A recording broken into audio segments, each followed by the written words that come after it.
Good morning. Welcome to Bible study. Moving on through Genesis. So last week we began the story of Joseph. So we're going to continue that. But this week we have a little detour. We have something that Judah did. It doesn't look too good on him. He does repent at the end. He does apologize. But it's kind of serious, some of the things that happened in here. But it's about Judah. So like I said, we've moved from one generation to the next. So we're kind of done talking about Jacob and Esau. Like Jacob will show up from time to time in this narrative about Joseph, but he's not the main character anymore. It is now the kids.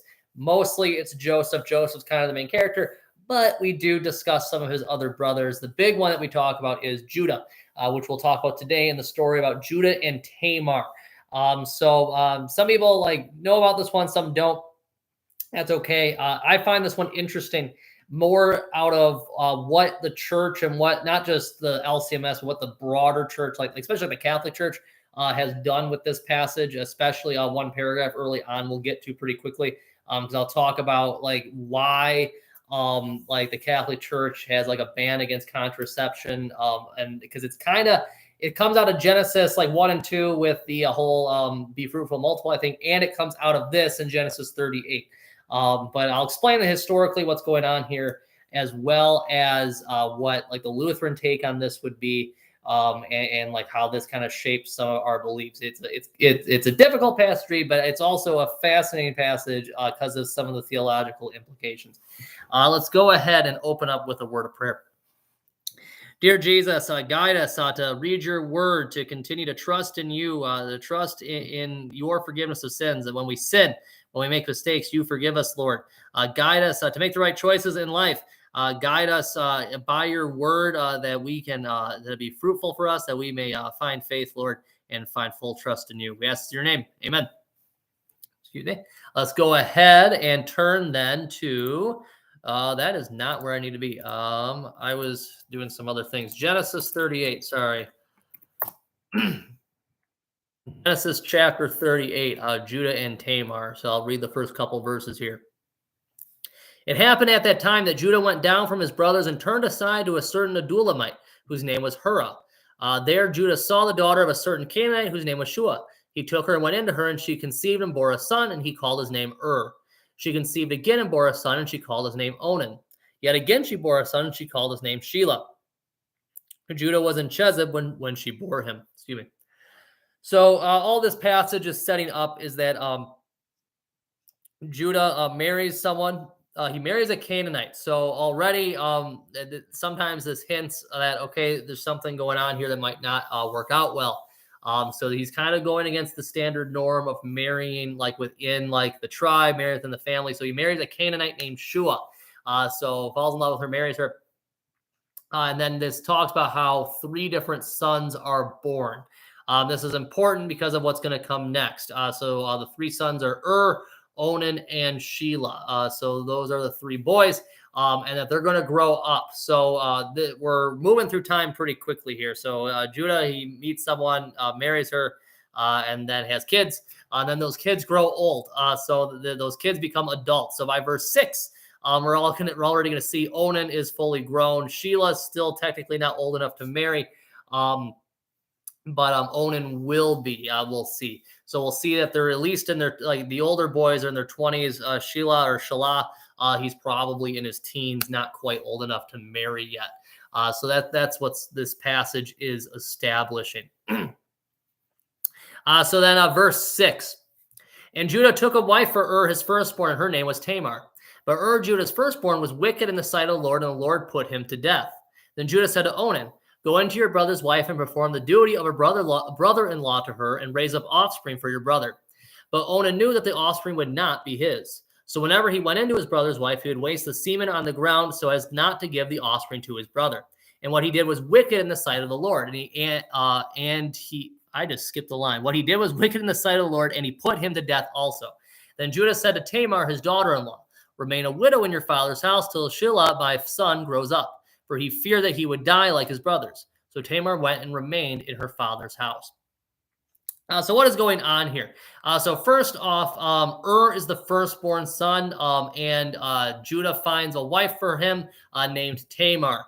And it looks like that it doesn't say what Er's sin was. All it says was wicked in the sight of the Lord. So we don't know what did, what his sin was, but he ends up being put to death. So is killed. He is dead. So Tamar is now left a widow, and a young widow. We just went through Ruth. I didn't go into a ton of detail on this, but the ancient Israelites in the Genesis, but also going forward in like Exodus and Leviticus, in the Torah, in the law, there is this concept called levirate marriage. I think I've discussed this a few times in the past, but here it's being talked about explicitly. So what would happen in this situation is that the widow would marry the brother-in-law. And then the brother-in-law's job was pretty much be to provide her a son. And then that son would be raised as the son of the deceased husband. So if Onan had given Tamar a son, that son would have been considered Er's son. This does several things. You might think, why do they have this custom? This custom seems kind of strange. Well, this was common. I mean, this is common nowadays. It's not as extreme, but it was common back then too, where women outlive men. And a problem would be, especially in the ancient world, if this woman, this widow, or she becomes a widow, outlives her husband, and she doesn't have any family to care for her, namely any male relatives to care for her, she really can't work any of the jobs because pretty much any kind of work back then was pretty manual. It was mostly manual labor. So it was difficult, and typically only the men really did those hard tasks. So women didn't have as many opportunities, and so they would typically need to rely on a male relative to take care of them. And so this practice was really thinking about the future. It was basically acknowledging the fact that most likely the second husband also is not going to outlive his wife. So that would have been his what once was his sister-in-law, now a widow, now his wife. Most likely he's still going to die before her. And that the best thing they can do is to provide a son, so that even if she's in her old age, there will be a son to care for her. Think of this as like an ancient form of social security, where everyone's kind of staying within the same family circles. Everyone knows each other, and they're taking care of each other. The main purpose of levirate marriage, that's what this practice is called again, is to protect and care for the widow. It is out of care for the widow. So think of it like an ancient form of like Medicare or something, where they're able to provide because for someone who has lost a family member. Because back then, like they had currency, but like you're still like, oh, like sometimes like they buy and trade using shekels, like they sold Joseph into slavery for shekels. But there's other times we've just had where they don't trade at all using any kind of currency. They trade using goats or calves or lambs. They're using livestock. So that's used as bartering and for currency just as much as money was. And so they don't really have like occupations and vocations the way we think about, in jobs the way we think about today, where you clock in and out, get a paycheck, and earn money for yourself. That's not really how things worked. It was more just like interpersonal, where you just had to trust that other people were going to take care of one another in the society, and that you don't necessarily always have money. Instead, you just have, well, if I'm hungry, I'll go slaughter one of my goats and eat that way. And so it's not, or I'll go and farm this field and then eat the produce from that field.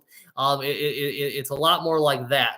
Or you like the most like you have is like Egypt, which is more of a civilization where they have more advanced agriculture. Well, they'll have farms like closer to what not really like the corporate farms. You're still going to have farms of some kind, and that the farmers might go and sell those at a market already. So you will see some of that, and so there will be some commerce and currency being exchanged, but still that's almost entirely, I mean, I imagine 99 to 100% run by men. So women don't do a whole lot there. And so once again, they need men to take care of them. This is a patriarchal society, patriarchal world. So this is what they came up with. However, though, what does Onan do? Onan does not actually give give her any kind of offspring. So like it says, he wastes his semen on the ground. So what he's essentially doing is he is using her. So he is having sex with her, but he is basically treating her like something that he can use for his own enjoyment and not for her care. And so that's what I would want to point out is the main reason why Onan is put to death is because of this interpersonal sin where he is sinning against Tamar by not providing for her a son. So like if like the first several offspring were daughters, that's not like the man wouldn't be put to death or anything. It's just that they would keep trying for a son. That's the point, is to have a son. But in this case, though, he's basically practicing like an ancient form of contraception here, where he is not providing her any chance really at any kind of offspring at all. And so he is put to death. And then from there, Shelah is not old enough to marry. And so Tamar then would go on to the third son now of Judah, and then she would marry him now and see how things would go from there. And so that's what's going on legally.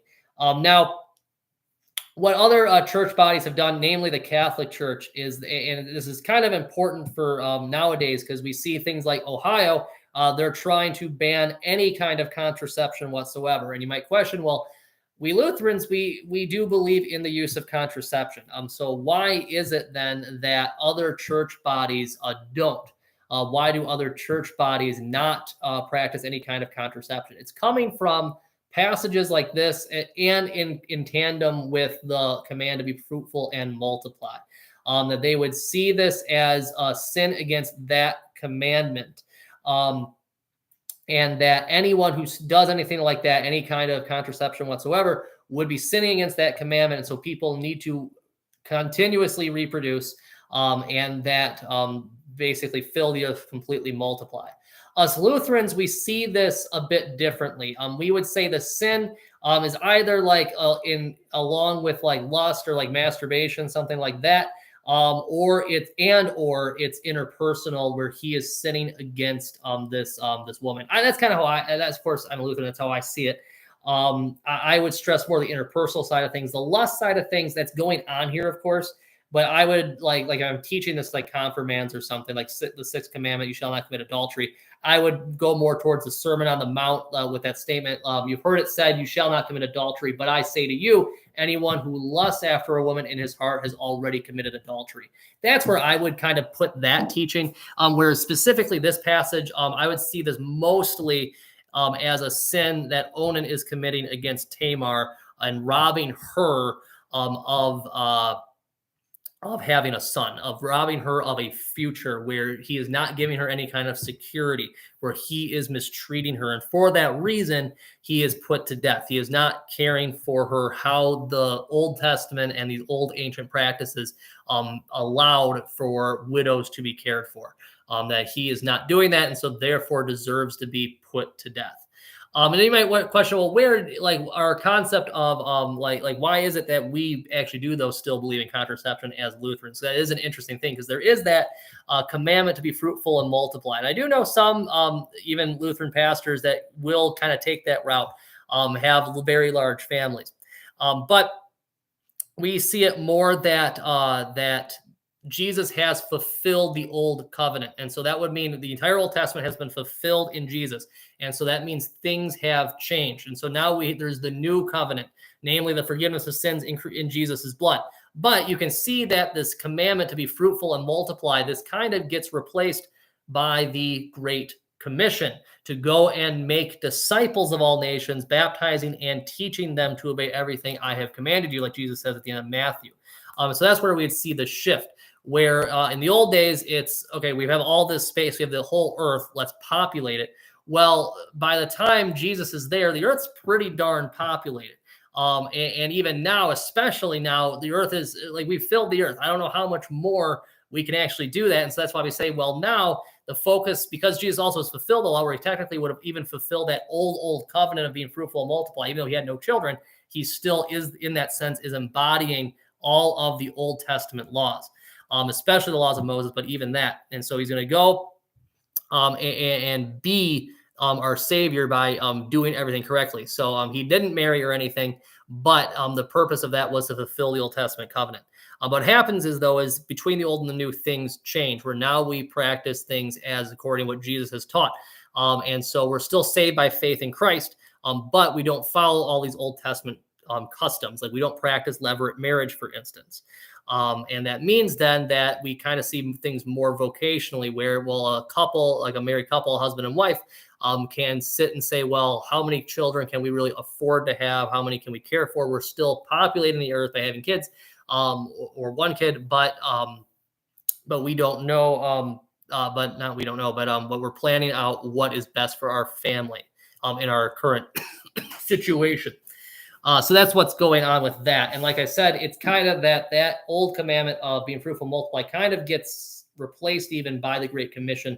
And instead of producing human beings, we're now saving souls. We're multiplying Christians, not so much multiplying human beings. So that's how we would see things as Lutherans. But this passage, this paragraph here is quite important for Catholics because they would see this as parallel with that commandment, being fruitful and multiply, and saying it's something we still need to practice today. And so that's why you see them saying we don't believe in contraception. But that's also why nowadays you see some states like this going on in Ohio where they're trying to outright just ban contraception for everyone. And so you can see how these religious practices kind of seep into the laws of the country. I just find it interesting. And it kind of is a point of disagreement that we have with the Catholics. Because I've said before, we Lutherans and Catholics are quite similar. Where most things were similar, but this one issue we're quite different on. We're basically opposite ends here of the spectrum. Verse 12, going back into the text. In the course of time, the wife of Judah, Shua's daughter, died. When Judah was comforted, he went up to Timnah to his sheep shearers, he and his friend Hurrah the Adullamite. And when Tamar was told, your father-in-law is going up to Timnah to shear his sheep, she took her widow's garments and covered herself with a veil, wrapping herself up, and sat at the entrance to Anaim, which is on the road to Timnah. For she saw that Shelah was grown up, and she had not been given to him in marriage.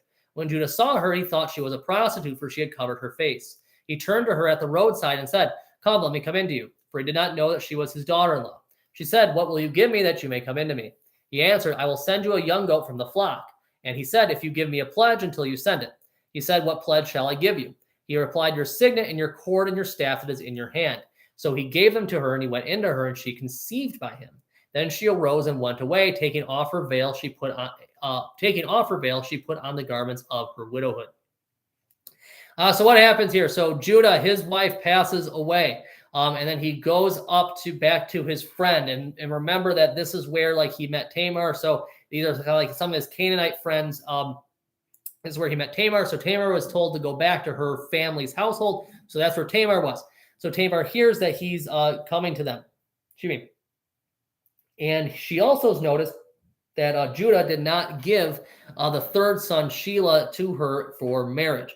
So Judah has not done what was the custom, what was the law.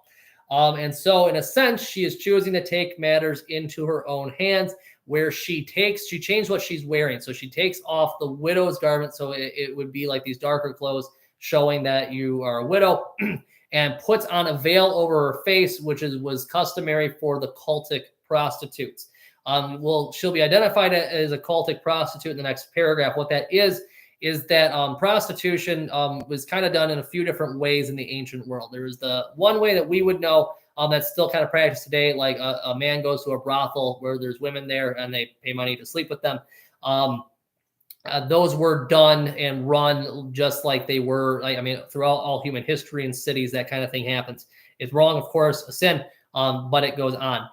There's also another practice that we're not quite as familiar with called cultic prostitution, where it implies it's got something to do with religious practices, especially with fertility cults. So you have these pantheons with these Canaanite gods and goddesses. And especially the fertility goddesses, part of that worship would involve cultic prostitution.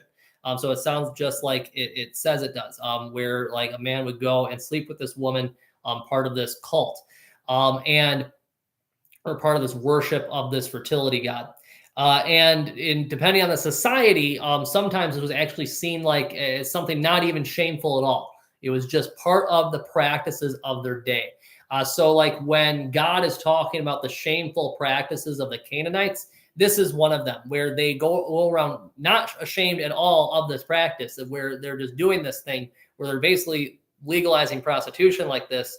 And it's something that they're doing. And here, Judah is tempted and he sins. He falls into sin here, where he goes astray and he goes and sleeps with Tamar. Now, Judah, apparently she keeps the veil on. Judah does not know who this woman is. He assumes that she is a cultic prostitute. But what Tamar is doing here is that she wants to have a son. And essentially, she, in her mind, is she is getting back at Judah for not providing her the third son, Shelah. So that's what's going on here, because she wants a son, because she wants to be taken care of going forward into the future. And so what happened, a key thing that happens here in this text is that he pledges to pay a young goat. And that's what I meant earlier about like payment, where like sometimes they'll pay for things in shekels, sometimes they'll pay for things with livestock. So she agrees to pay, or he agrees to pay her with a young goat. But he doesn't have that goat on hand. He's got to go tell someone to send it to her. So he instead gives his signet ring and his staff as a pledge. So basically that's collateral in case he can't pay. So that's why that happens. So they sleep together and she conceives. And so, of course, she wouldn't know right away that she conceived, but she gets up and leaves. The key thing is that she takes off the veil and then puts back on the garments of widowhood. And so then no one would really know like that any of this really happened. It was just between Judah and her. This area didn't even really have any kind of cultic prostitution to begin with. We'll get to that in the next paragraph. So she did all this to basically get back at Judah for him failing to provide her with a son. He failed to marry Shelah to her. And so now this is how she thinks this is the best way of going forward. So verse 20. When Judah sent the young goat by his friend the Adulamite to take back the pledge from the woman's hand, he did not find her. And he asked the men of the place, where is the cult prostitute who was at Anaim at the roadside? And they said, no cult prostitute has been here. So he returned to Judah and said, I have not found her. Also the men of the place said, no cult prostitute has been here. And Judah replied, let her keep the things as her own, or we shall be laughed at. You see, I sent this young goat, and you did not find her. So like I was kind of hinting at before, so Judah, he sends his friend up to bring the goat to her, and he gets there, and she's not anywhere around. And then they even ask some of the guys around the area, where is she? And they say, there was no one's ever done that here. Like, the cult prostitute is not here. What are you talking about? And so now they look really stupid and really embarrassed, where Judah clearly has made a really big mistake. And so now you wonder, Judah's probably even wondering, well, how is this going to bite me later on? Are more people going to find out about this? This is embarrassing, of course. And so they basically just decide, you know what, let's just not go back there. Let's just stay away. And that way we don't have to really deal with this. So she'll just keep the collateral. She'll keep the signet ring and the staff. And then we'll just keep this young goat here. And so that's basically their plan about this. But then verse 24, about 3 months later, Judah was told, Tamar, your daughter-in-law, has been immoral. Moreover, she is pregnant by immorality. And Judah said, bring her out and let her be burned. And she was being brought out, and she sent word to her father-in-law, by the man to whom these belong, I am pregnant. And she said, please identify whose these are, the signet and the cord and the staff. And Judah identified them and said, she is more righteous than I, since I did not give to her my son Shelah. And he did not know her again. What's going on here is that it's clear she's pregnant, so she's beginning to show. And so people know now, okay, well, she's not married to someone, so how is she pregnant? So they know she's been sexually immoral. And typically, like what's said in Leviticus and Numbers and Deuteronomy about all the sexual sins, that when a man and a woman are immoral together, when they fornicate, they are to be put to death. It's pretty clear, like in Deuteronomy, especially, where like once they're found guilty, they're brought outside the city and stoned to death, or some of them burned to death. So one of those two are always the punishments. So it was death penalty for this kind of thing. Very strict, but it was keeping people's families together, where it was to keep like the tribal lands in the family, where if you have all this infidelity, then you don't know who owns what, and then things get real messy. But those were what they practiced in these ancient days. So they go through the normal custom, basically Judah saying, well, she's been immoral, she deserves to be burned, capital punishment.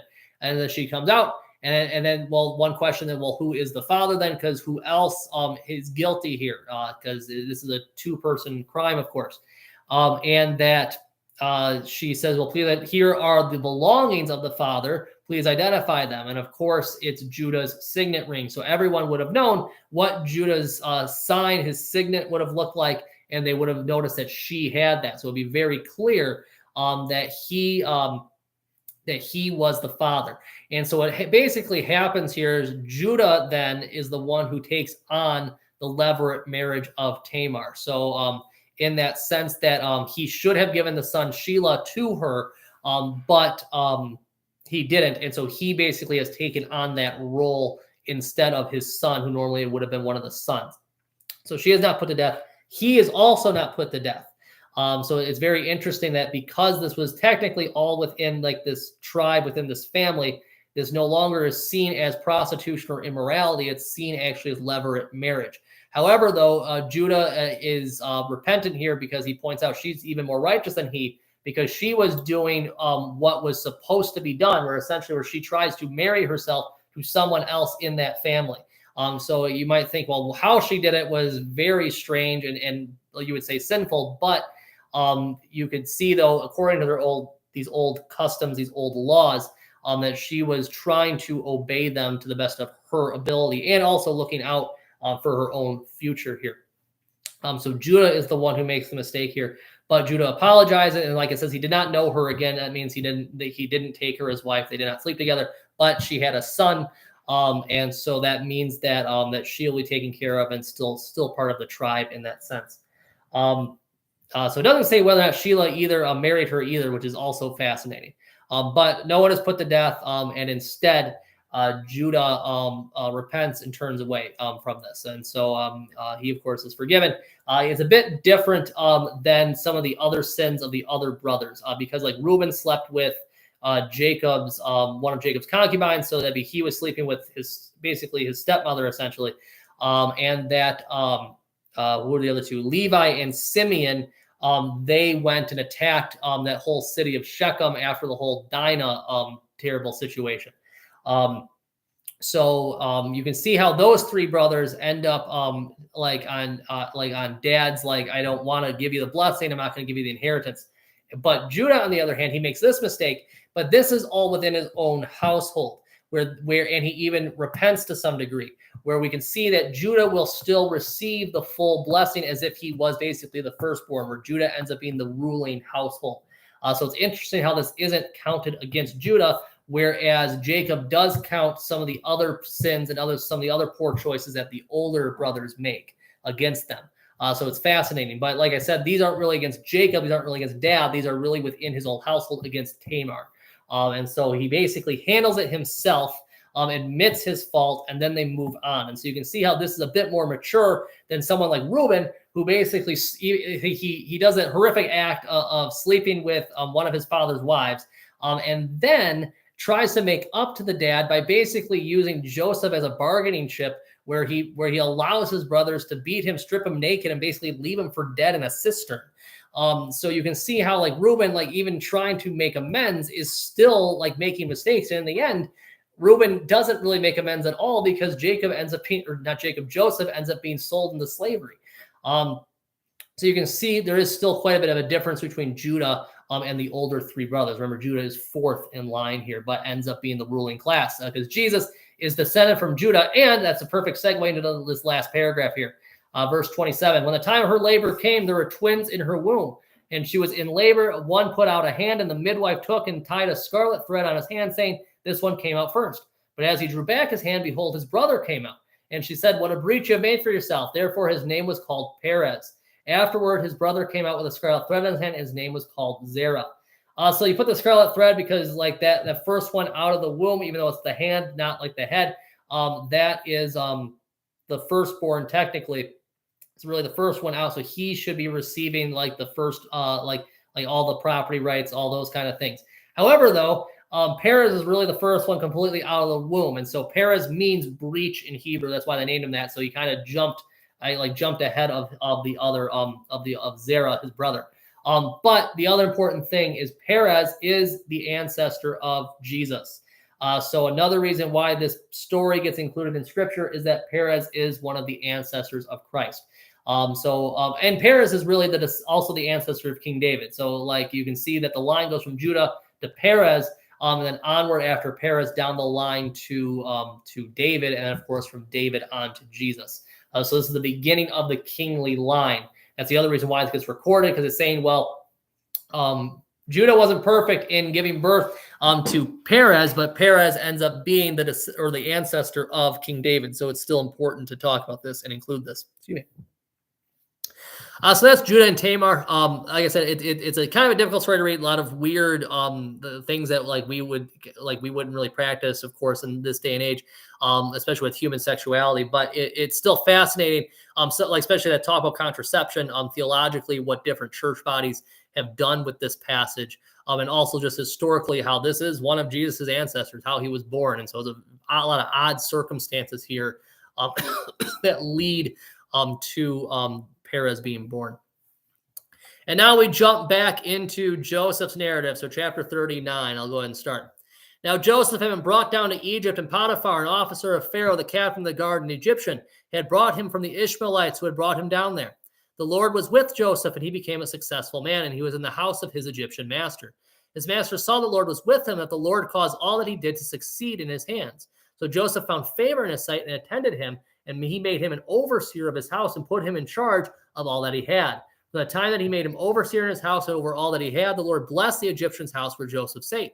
The blessing of the Lord was on all that he had in house and field. So he left all that he had in Joseph's charge. Because of him, he had no concern about anything but the food he ate. So he's sold into Potiphar's house, like we established at the end of last week. So Potiphar, there's some debate about what he is. Is he an officer of the guard? Is he an executioner? Is he a butcher of animals?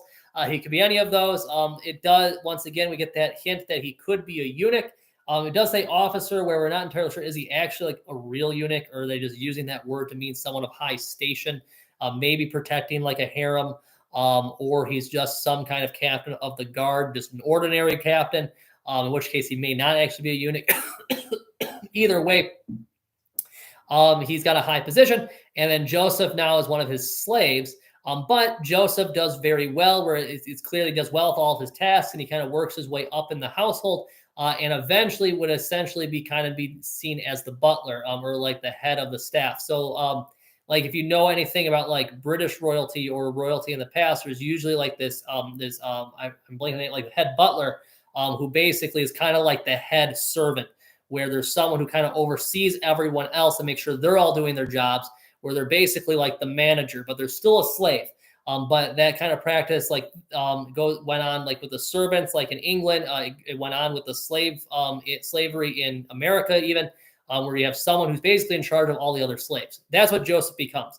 So everything Joseph does succeeds. So you get the idea that the menial tasks he's given, he's good at, and he's also good at giving advice and leadership, where he's good at all those things as well.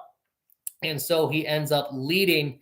He ends up leading all these different slaves, and he's overseeing the house, where Potiphar doesn't really have to manage anything. He just trusts that Joseph will take care of it. So Joseph does his great job. And he's basically second in command of Potiphar's household, where Potiphar would ultimately have final say. But Joseph is basically the one running the show. And that's what's really going on here. So we see that God is with Joseph. God looks after Joseph and protects him. And even gives him success, so that he ends up basically taking over as manager of Potiphar's household. So this is a very common story of Joseph. Wherever Joseph ends up, God stays with him, and that God ultimately protects him and leads him to some kind of position of authority, even in prison. That we'll get to that next week. But God continued to take care of him. Second half of verse 6, new paragraph for me. Now Joseph was handsome in form and appearance. And after a time, his master's wife cast her eyes on Joseph and said, "Lie with me." But he refused and said to his master's wife, "Behold, because of me, my master has no concern about anything in his house, and he has put everything that he has in my charge. He is not greater in this house than I am, nor has he kept back anything from me except you, because you are his wife. How then can I do this great wickedness and sin against God?" And as she spoke to Joseph day after day, he would not listen to her, to lie beside her or be with her. So Joseph, young man, catches the attention of Potiphar's wife. And so Potiphar wishes to sleep with him. But Joseph, of course, says no. Joseph, he's a righteous man. He knows this is wrong. And on top of it, like the arrangement right now is kind of going well for him, where sure, like he is a slave, but it seems like he's being well cared for by Potiphar. He has this high position in his household. Joseph's kind of doing well for himself, you get the idea. And so, of course, sleeping with his wife, his master's wife, that would completely ruin the whole relationship. That would be very bad for him. Where honestly, like what ends up happening is Joseph ends up in jail, where it could have been that if Potiphar wasn't as kind, or if Joseph wasn't as successful, Joseph may just have ended up executed. So that's another way that God looks after him. But I'm kind of jumping ahead here. So Potiphar's wife is trying to sleep with him, and Joseph keeps pushing her away, saying no. But you get the idea that things are getting more difficult for him, where now that he's gotten her attention, that things are going to be kind of hard. Where on the one hand, yes, God's continuing to look out for him, where he's continuing to have success with the task at hand. This woman would be a constant temptation, but also a constant threat, because he doesn't know what she is planning, what she is going to do with him. And then we'll see how she's a threat in the next paragraph, verse 11. But one day when he went into the house to do his work, and none of the men of the house were in their house, she caught him by his garment, saying, "Lie with me." But he left his garment in her hand and fled and got out of the house. And as soon as she saw that he had left his garment in her hand and fled out of the house, she called to the men of her household and said to them, "See, he has brought among us a Hebrew to laugh at us. He came into me to lie with me, and I cried out with a loud voice. And as soon as he heard that I lifted up my voice and cried out, he left his garment beside me and fled and got out of the home. Then she laid up his garment by her until his master came home. And she told him the same story, saying, "The Hebrew servant whom you have brought among us came in to laugh at me. But as soon as I lifted up my voice and cried, he left his garment beside me and fled out of the house." So we see now that she's angry that he is choosing to not sleep with her. And so he makes this mistake here, where he is with her one-on-one. And so that's already a dangerous situation where they're alone together. And so she reaches out and grabs him, and she basically takes off like his outer cloak, his outer covering, his outer garment. And so he doesn't like this, and so he just flees. And so he just wants to get away from her, get to somewhere where she's not there and where there's other people present, so that they won't think that he's done anything wrong. But the problem is that he left the garment with her. And so now she's angry at him. So she's going to get back at him by getting him in trouble, where she's going to make it look like that he attacked her, where he came in. And she kind of even tells two different stories here, where they're very similar, but there is a bit of a difference there. Where when she tells the men initially, she talks about how he wants to lie with her. Whereas when she talks to her husband, she says it's just to laugh at her, basically that she's like in bed, like not dressed well, and he's coming in to kind of laugh at her nakedness. So even that, she kind of lessens the story towards the husband, where you wonder, is that maybe she's feeling bad, or where she doesn't want to completely harm Joseph, or she doesn't want she doesn't want her husband to think anything against her. And so she kind of lessens it a bit just to keep any suspicion away from him. Or she actually did tell the same story, and we kind of get a parallel account where she kind of tells it a slightly different way, but it's the same meaning, where like that laugh at her really means to sleep with her. So it's either one of those. But either way, he leaves the garment with her, and that gives her all the evidence she needs to basically make it look like he is the one trying to instigate and sleep with her. And that ultimately she brings us to her husband, who of course is going to be angry about this, because the whole point is to get Joseph thrown out of the house, where her thought process is, it's fine. If he's not going to sleep with me, I'm just going to get him tossed out of the house, and I don't care what happens to him. Let him be killed. Let him be thrown into jail, whatever it might be. That's what's going to happen to him. So that's ultimately her plan here. So we'll see what happens. So verse 19, as soon as his master heard the words that his wife spoke to him, "This is the way your servant treated me," his anger was kindled. And Joseph's master took him and put him into the prison, the place where the king's prisoners were confined, and he was there in prison. But the Lord was with Joseph and showed him steadfast love and gave him favor in the sight of the keeper of the prison. And the keeper of the prison put Joseph in charge of all the prisoners who were there in the prison. Whatever was done there, he was the one who did it. The keeper of the prison paid no attention to anything that was in Joseph's charge, because the Lord was with him, and whatever he did, the Lord made it succeed. The husband, of course, believes his wife over Joseph. I mean, Joseph, even though he's this really good servant, like it's going to be a shame letting him go like this because he was so good at his job. He ultimately, though, is going to believe his wife, and then he's going to get rid of Joseph. He is, after all, only a slave. So he isn't going to put him to death, though. So he does have mercy there. He puts him in prison instead. And this word for prison, it's kind of just like this word for house. It's kind of interesting.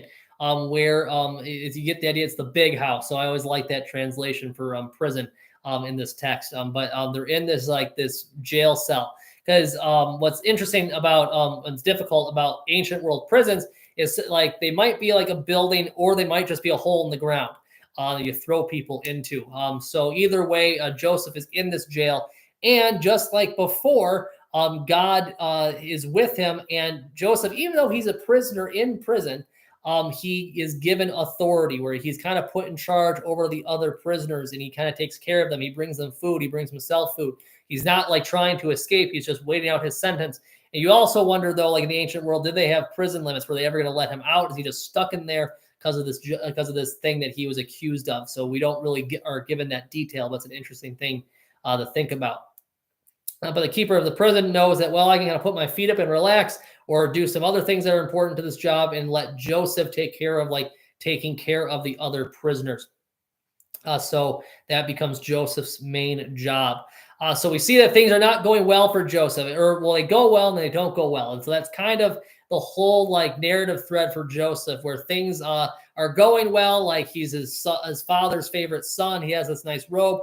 His brothers hate him. They sell him into slavery, and then he's sold in this guy's house who takes good care of him, and he himself does well by God's hand, where he's able to be this master of the household. But then Potiphar's wife gets him in trouble, accuses him of things he didn't do. That gets him thrown in prison, but then the prisoner likes what he's doing. So he's once again, he has a good position. And so you can see how this comes and goes. And this is going to continue on until Joseph ends up as second in command over all of Egypt. So you see how these things kind of work for Joseph, how things go against his way. Then God stays with him and then causes things to prosper in his hand. And so you can see that God stays with him, and that God has a plan for Joseph, because there's multiple things going on here. God stays with Joseph because he was not treated well. He's been mistreated multiple different times, multiple different ways. God's choosing to stay with him. And also that God's ultimate plan was even to bring Israel, his people, into Egypt, where they remain there for hundreds of years, 400 years, until they are saved by his hand once again when they are brought out by Moses and the Exodus. So this is all setting the stage for that. And so Joseph needs to stay alive. He needs to have some kind of power to be able to actually draw the rest of the Israelites to him in Egypt, in order that they're there to once again be rescued by the Exodus, by Moses, so that they can know who God is, that he is the God who wishes to save them, not just from their physical their physical problems like Joseph here, but also from their spiritual needs.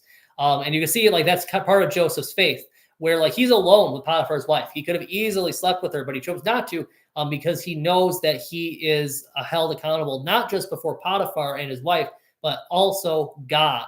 And that he knows that he has a soul, and that he needs to be good, and that he needs to not sin and turn away from sin and temptation.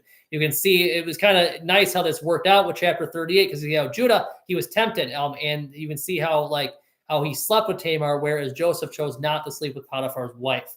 You can see there's a bit of a difference there, a bit of a comparison where Judah repents, but Joseph never sinned at all because he turned from the temptation.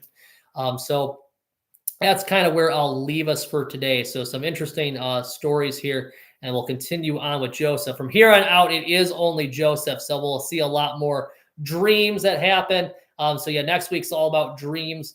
And then from there, we'll get back into the famine and then the relationship between Joseph and Pharaoh, and then his brothers when they show up in Egypt looking for food to help them through the famine. So a lot of interesting stuff coming up. Let's go ahead and close with a word of prayer. Dear Jesus, thank you for looking after us. Keep us from all temptation. And when we are tempted, when we do fall into sin, teach us to repent, to turn away from that sin, and to trust in you that we are forgiven. Even though we don't deserve it, Lord, by your death, by your resurrection, we receive forgiveness of sins and life everlasting. So thank you for what you've done for us, and guide us each and every day. We ask this in your name. Amen. Thank you. It's an interesting day today. Look forward to the coming weeks.